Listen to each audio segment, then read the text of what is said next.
menene matsayin azumin wanda yake kallon bidiyon tsiraici alhali yana azumi? A magana mafi inganci na malamai, yana yin azumi sannan kuma a cikin azumin nasa yana yin zinar ido.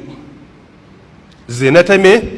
Ta ido, saboda akwai hadisi riwaya na Imamul Bukhari rahmatullahi alai, hadisi na 5889 da manzon Allah tsira da aminci su tabbata gare shi ke cewa al'ainani ta ziniyan, ido yana aikata zina. Zinarsa shine kallon abin da Allah ta'ala ya haramta a kalla. A nan wurin kai tsaye ya bayyana shi da kalimatu zina. Na biyu, idan muka duba Ibn Bas rahmatullahi alaihi a ƙarshen tafsirin suratun Nur ya yi magana mai muhimmanci da Allah ta'ala ke cewa wa kullil mu'minina yaghuddu min absarihim wa yahfazu furujahum dhalika azka lahum inna Allaha khabirun bima yasna'un wa kullil mu'minati yaghuddna min absarihinna wa yahfazna furujahunna wa la yubdina zinatahunna.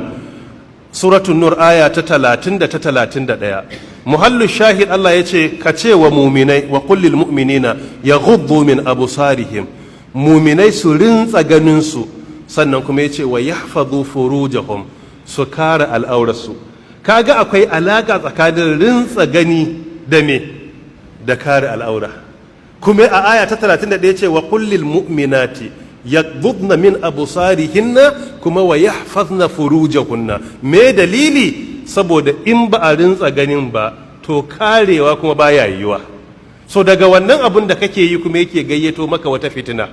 Sannan azumi fa ba fa kamewa ne kawai daga ci da sha ba, a'a dukkan wani abu da yake na mara muni sai an kare daga gare shi. Ga hadisi da yace idza kana yawmu sawmi ahadikum fala yarfuth wala yajhal. Idan ya zama ranar azumin ɗayanku ne, kada ya kuskura ya yi kalmar rafasu kuma kada ya jahilci. Ai wannan aiki na jahilci ne. Kuma fa shi azumin nan makaranta ce da aka yi don a kusantar da mu zuwa ga Allah. To ya aka yi kuma wanda ya je makaranta don ya kusanci Allah kuma ya zo mai sabon Allah?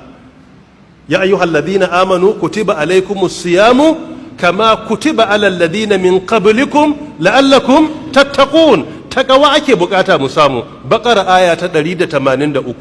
Ta yaya za a yi abin da ake so kuma ya kusantar da kai ga Allah ka samu takawa ka koma sabonsa?